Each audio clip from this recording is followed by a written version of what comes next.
بندے کو جب قبر میں رکھ دیا جاتا ہے اور اس کے دفنانے والے جب چلے جاتے ہیں، اِنَّهُ لَيَسْمَعُ قَرْعَ نِعَالِهِمْ، عام میت بھی واپس جانے والوں کی جوتوں کی آہٹ سنتا ہے۔ یہ متفق علیہ حدیث کے الفاظ ہیں، اِنَّهُ لَيَسْمَعُ قَرْعَ نِعَالِهِمْ، پلٹنے والوں کے جوتوں کی آہٹ سنتا ہے۔ ہم جھگڑے کرتے پھرتے ہیں، خدا کا خوف ہونا چاہیے۔ عام میت پلٹ کے جانے والوں کی جوتوں کی آہٹ سنتا ہے۔ آپ کہتے ہیں اولیاء قبروں میں آپ کا سلام نہیں سنتے؟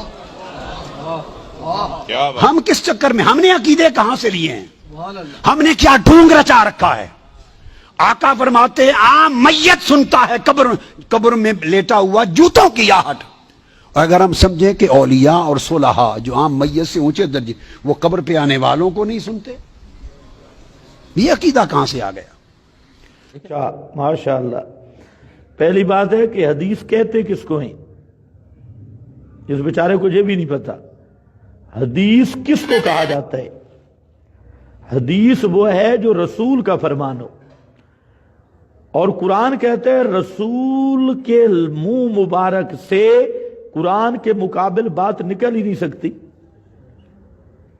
اب قرآن جب کہتے ہیں مردے نہیں سنتے تو رسول کی زبان سے یہ آ سکتا ہے کہ مردے سنتے ہیں؟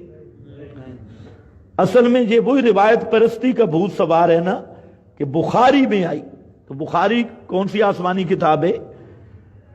تو اسی لیے امام شامی نے یہی بات کی ہے، انہوں نے کہا کہ ان صح سندہ لیکن معلول لعلت تقتضی عدم ثبوتها وہی مخالفتہ للقرآن، مخالفتہ للقرآن۔